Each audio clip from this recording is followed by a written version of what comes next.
Vi que então é fácil de comprar esse pessoal, está bem fácil, então tá bom, né? Vamos lá então, pessoal. Como eu falei para vocês, então a ideia, né, a minha ideia aqui é de trazer um pouco da discussão que a gente fez, né, no nosso livro e assim, discutir um pouco a sociedade brasileira, tá, ok? Essa é a nossa ideia aqui, discutir a sociedade, a política brasileira e por que assim responder, né? Não responder como funciona o Brasil, né? Qual é o funcionamento do Brasil, mas tentar entender, né, que a política brasileira ela é própria, ela é uma política diferenciada, tá? Ela tem características próprias, então por isso que a gente pode chamar política brasileira, tá? E aí a gente, claro, começa sempre, né, com o Analfabeto Político, que é um texto do Bertolt Brecht, que é um dramaturgo alemão, né, mas que fala muito aos nossos dias, e eu acho que ele fala muito para nós brasileiros, tá? Ele vai dizer assim, né, que o pior analfabeto é o analfabeto político. Ele não ouve, não fala, nem participa dos acontecimentos políticos. Ele não sabe o custo de vida, o preço do feijão, do peixe, da farinha, do aluguel, do sapato e do remédio, dependem das decisões políticas. O analfabeto político é tão burro que se orgulha e estufa o peito dizendo que odeia a política.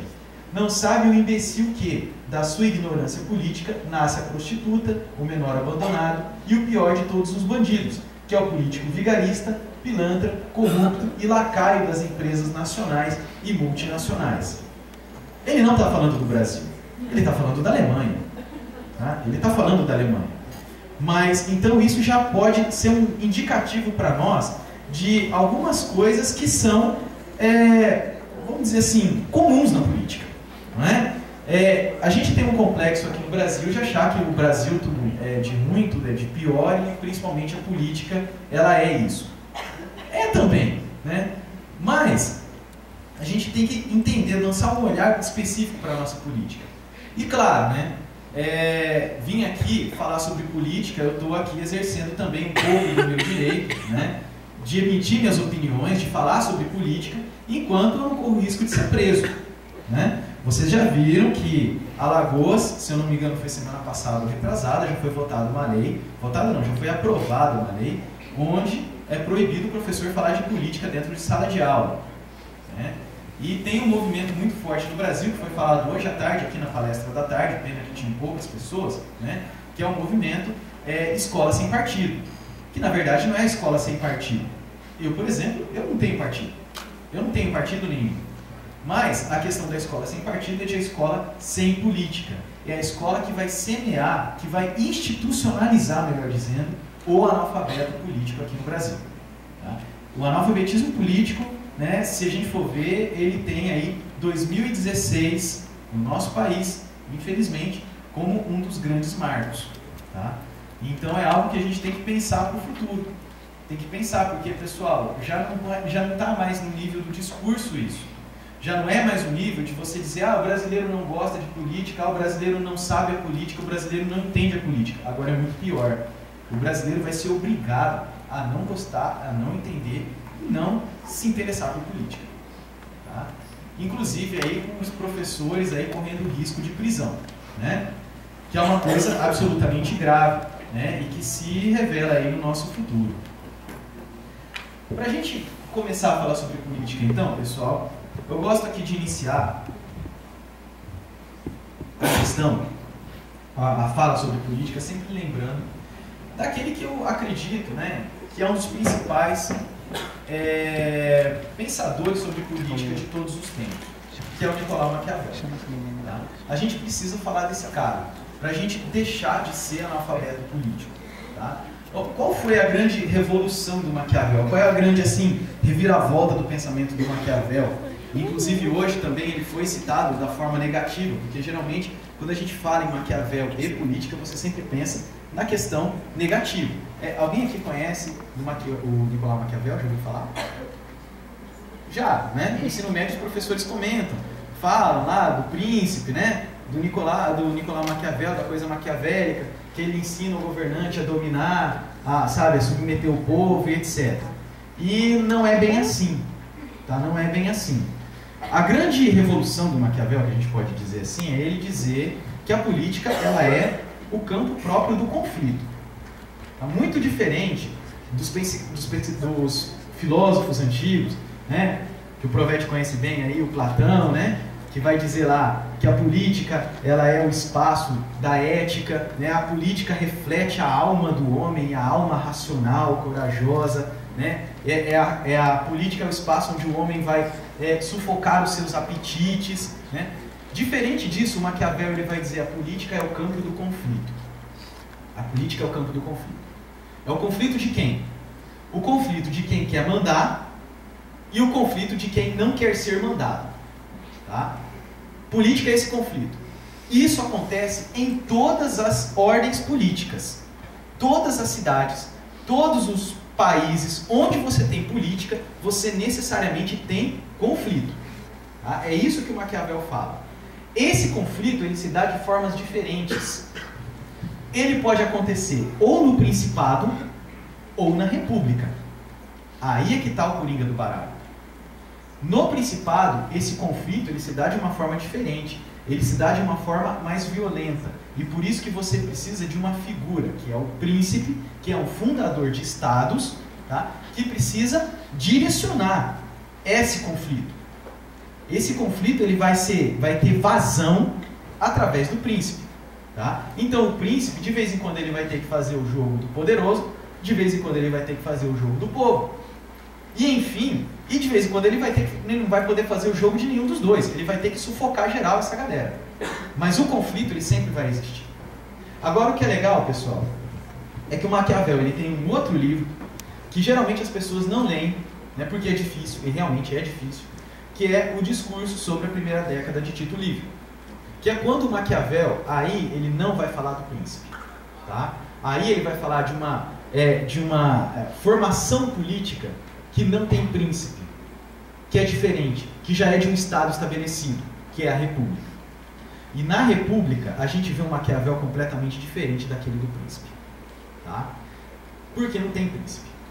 Então, como que você vai ter as decisões, como que esse conflito vai ser mediado numa república? Através da lei e das instituições. E o que é a lei e o que são as instituições? É a necessidade. A lei, todas as leis brotam da necessidade, ou do povo ou dos governantes. Mas, essencialmente, ela brota desse conflito. O conflito é necessário.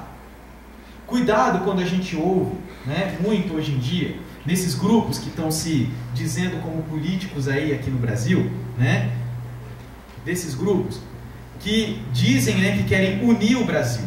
Tá? Esses dias mesmo, a Janaína Pascoal, né, vocês sabem quem que é aquela advogada que entrou com um pedido de impeachment contra Dilma. A Janaína Pascoal dizia: eu quero unir o Brasil. Pessoal, a união é impossível na política. É impossível. A política é o campo próprio do conflito. A gente tem que ter esse conflito, porque é do conflito que as necessidades vão ser negociadas. Tanto as necessidades do povo, quanto as necessidades dos governantes. Tanto as necessidades dos poderosos, vamos dizer assim, de acordo com o próprio Maquiavel. Agora, olha que coisa legal. Para o Maquiavel, a liberdade, ela está na mão do povo. Por quê? Porque o povo não quer ser governado. Então, o povo quer ser livre. Então, a liberdade, ela necessariamente está na mão do povo. E quando o povo sabe fazer uso dessa liberdade, ele consegue, nas instituições políticas, nas leis políticas, garantir a sua liberdade. Então, ver hoje essa situação que a gente tem no Brasil, um pouco, olhando pelo lado maquiavélico, ou melhor, maquiaveliano, é positivo. Porque hoje o nosso povo, e o povo aqui é uma noção absolutamente utópica, dizer que existe povo no Brasil. Não existe povo. Nós temos classes sociais, nós temos interesses diferentes. A nossa sociedade é uma sociedade complexa, absolutamente complexa. Tá? Mas o pessoal está saindo para a rua.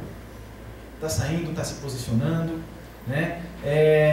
Eventos como esse não deixam de ser atos políticos. Tá? Então, isso é positivo.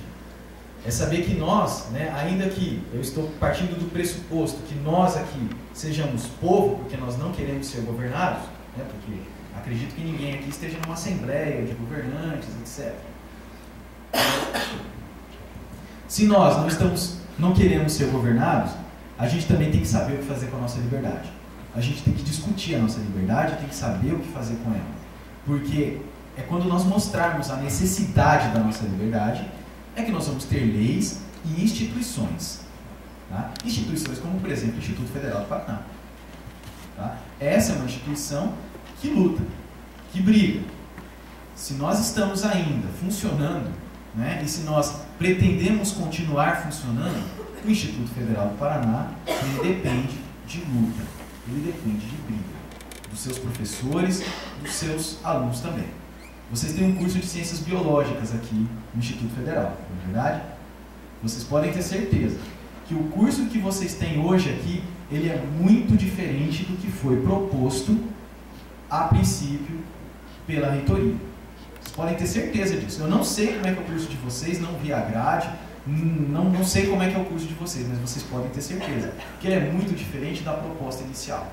Por quê? Porque a proposta inicial ela foi rejeitada com muita luta, muita discussão dentro dos campos. Dentro dos campos. Há uma luta que é invisível, mas que existiu e continua existindo. Tá? Os professores do Instituto Federal lutam pela qualidade de ensino. Tá? E isso daí é uma luta, né, maquiaveliana. A gente precisa lutar por isso. Por quê? Porque a política é o espaço próprio do conflito. Tá? E é por isso, muitas vezes, né, que a política é uma disciplina que eu até entendo que os governantes não queiram que ela tenha essa disciplina na grade. Uma grade horária num currículo de um curso. Eu até entendo. Por quê? Porque necessariamente o professor de política ele tem que ensinar para os seus alunos: vão à luta. Vão para o conflito. Porque política é conflito. Não existe, né, união de povos, não existe união de pessoas. Isso é discurso fascista. Tá? Isso não existe. Política, necessariamente, você tem que ter conflito. E o nosso amigo Maquiavel, né, ele vai dizer para nós, além disso, além do conflito, a importância da história. Tá? A história que o Maquiavel ensinava é uma história muito diferente daquela que a gente aprendeu no ensino médio. Tá? É uma história muito diferente. É uma história que não faz o ponto de vista da evolução, mas é uma história que faz o ponto de vista da violência política, do conflito político. Se alguém aqui, né, já tiver lido o Príncipe, já tiver começado a ler o Príncipe, pode perceber que lá, né, ele está narrando, né, guerra, ele está narrando tramóia política, ele está narrando sacanagem, ele está narrando um monte de coisa. Tá? Coisas que, né, deram certo politicamente, coisas que deram errado. Porque o importante para o Maquiavel era o resultado político disso. E qual é o resultado? Mesmo no Principado, o resultado daquilo que o príncipe faz é a condução daquela formação política, o Principado, para uma república. Isso é que o Maquiavel vai considerar virtuoso. Ainda que o príncipe não tenha virtude nenhuma. Ainda que o príncipe, né, como ele mesmo vai dizer, ele atue com a força do leão ou com a astúcia da raposa. Tá? Por quê? Porque ali é uma situação de conflito. E o que é importante é o resultado. Tá? Então, é uma lição muito importante aí para a gente começar. Outra coisa, pessoal, a gente está aqui numa oficina, né, não é uma palestra, não é uma conferência. Eu sou só um professor qualquer, sabe, como os professores de vocês, eu não tenho dom de palestra nem nada. Ver um auditório cheio desse aqui, sinceramente, me dá um pouco de medo, tá? E aqui é uma oficina, e oficina, como o nome já diz, né, é pra gente consertar coisas, é pra gente construir coisas. Então a ideia é isso, a gente construir coisas aqui, acertar outras, errar outras, tá? Então assim, se alguém tiver alguma dúvida, pode levantar a mão e ir perguntando. Tá? Não vamos esperar aquele momento, assim, no final. Vamos ter uma dúvida. Se alguém tiver alguma dúvida, alguma questão, alguma coisa para falar, pode falar. Porque, a princípio, isso aqui é uma oficina. Eu não sei se eu estou quebrando o protocolo, né, problema? Mas é uma oficina, né? E a ideia da oficina é justamente isso, né? É tipo um seminário, né? Seminário ideias, né? Então, eu acho que é isso, né? A gente trabalhar com essa ideia aqui, tá? Então, se alguém tiver uma questão, alguma coisa para falar, pode falar, tá? Ok? O espaço está aberto, né? Política, né? A gente precisa ter espaço de palavra. Diga. Você falou que o Maquiavel importava era o resultado. Então o meio para chegar lá Ah, tá. Os fins justificam os meios? É isso? Essa frase também é bem bacana. Ela não existe no Príncipe. Aliás, ela não existe em lugar nenhum na obra do Maquiavel. Né? Disseram que ele disse isso. Né? Mas assim, no Príncipe um pouco parece realmente que ele concordava com essa ideia. Né? De que os fins justificam os meios. Porque realmente o Príncipe ele tem que visar resultado. Né? E assim, como eu mostro para os meus alunos, né? Os fins não podem justificar os meios porque o príncipe ele não tem noção do fim que ele vai chegar. Todo ato do príncipe, ou todo ato de uma república, porque isso Maquiavel ele vai discutir lá nos discursos, todo ato do príncipe, ele vai necessariamente, ele vai reverberar por toda a sociedade. O povo vai reagir, o governante, o poderoso vai reagir, todos vão reagir ao ato do príncipe.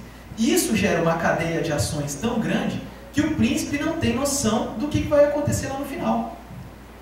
Por exemplo, ano passado, dia 29 de abril, né, vocês já sabem do que eu estou falando, que aconteceu aqui no Paraná. Né? Se a gente for pensar, o nosso príncipezinho Beto Richa, né, que de príncipe não tem absolutamente nada, o nosso príncipezinho, né, achou que soltando bomba, né, como diz aquela cantora, tiro, porrada e bomba, ele achou que isso ia resolver o problema dele, né, do rombo lá das contas públicas e, né, conseguir retirar o dinheiro da Previdência dos servidores públicos do Paraná. Né? Ele achou que aquilo lá ia acontecer. Né? E realmente aconteceu. Foi o fim. Não é? Ele usou de um determinado meio, ele tinha um determinado fim. Porém, aquilo lá, ele tem uma repercussão social. Ele tem uma repercussão no povo e você não sabe até onde isso vai acontecer. E eu espero que o acontecimento, até onde isso vai acontecer, é o povo do Paraná ter uma noção, aprender a não votar mais em sujeito como aquele. Aprender a não votar mais em gente que se apresenta como bonitinho, como cheiroso na televisão. Sabe? É isso que eu espero. Esse fim, ele não tinha noção. Esse fim, ele não conseguia enxergar. Entendido? Mas, né, o fim que ele queria para aquele momento, ele conseguiu.